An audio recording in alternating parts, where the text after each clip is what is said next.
Are you a Ghanaian postgraduate student looking for financial support for your research work? In this video, we are looking at the GRASAG Bursary. This fund is specifically designed to help postgraduate students in public universities cover their educational costs and research expenses like data collections. If you want to ease your financial stress and focus on your studies, keep watching because I'm going to show you how exactly the portal works. You'll find the link to this portal in the description below, so you follow the video and also use the link to visit this site. When the portal opens this way for you, you can check here for the eligibility of this application, and all you need is for you to be a postgraduate student with good academic standing in any public university and also be a Ghanaian. Now, when you scroll down here, yours might be a bit different from what you'll be seeing here. When you see that they have allow cookies, click on allow cookies so that you'll be able to load this form. If not, since it's a Google form and it's an embedded link, you might not be able to view the form itself. This is the old one and this is the current as we have here as the 2025-2026 GRASAG Bejri application. So we will fill this one instead of this, then we proceed to the next page. This is basically what you have to do so that they can confirm your details and grant you this Bejri. Whenever you see this asterisk here, it means that the field is required, so you have to provide the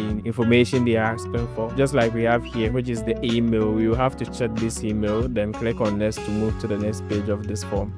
Now you have to select the institution that you are from. You have a lot here, so you scroll through and select the institution you are coming from, then you click on next. Provide your full name, your program of study, the level you are, and since this is for postgraduates, we don't have any undergrad as in BSc. You have to select Master of Science, then index number. The next page is for you to select the bank. I'll use Fidelity Bank if you have Fidelity Bank. Whenever you are creating a bank account, is mostly related to a branch because you definitely have to visit a branch to open the bank account. If you don't visit a branch and a bank agent open it for you, like we have Momo agent, they still open the bank account for you in a branch's name. It's either it belongs to the branch the agent belongs to, or the agents will be able to select a branch for you. You scroll through this and it will select the branch which we belong to. Like I said, this is not a required field. Required field will have this indication, and since we already selected Fidelity Bank, you won't have to select any other bank again. These are all for the rest of the banks, so you only have to click on next to skip all these options, then move to the actual form where you provide the rest of our details. So this is the Fidelity Bank that we chose from the start. Then you go through to select the branch you belong to. Let's say Asenfosu Post branch. When you select that, you'll be able to scroll through and you see Asenfosu again with it attached branch code. We'll skip and skip. Here's where you have to enter your account number.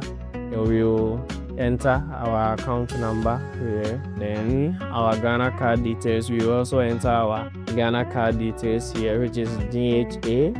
Now we've been able to fill to this part. This is where you confirm that whatever you've provided is accurate, and they'll try their best to verify your information. Whatever you've provided, confirm with the institution, then they will credit your account with the necessary funds that you need to support your research work. This is how easy it can be. Or after confirming yes, we click on submit to submit the application. Thank you very much for watching this video, and don't forget to subscribe.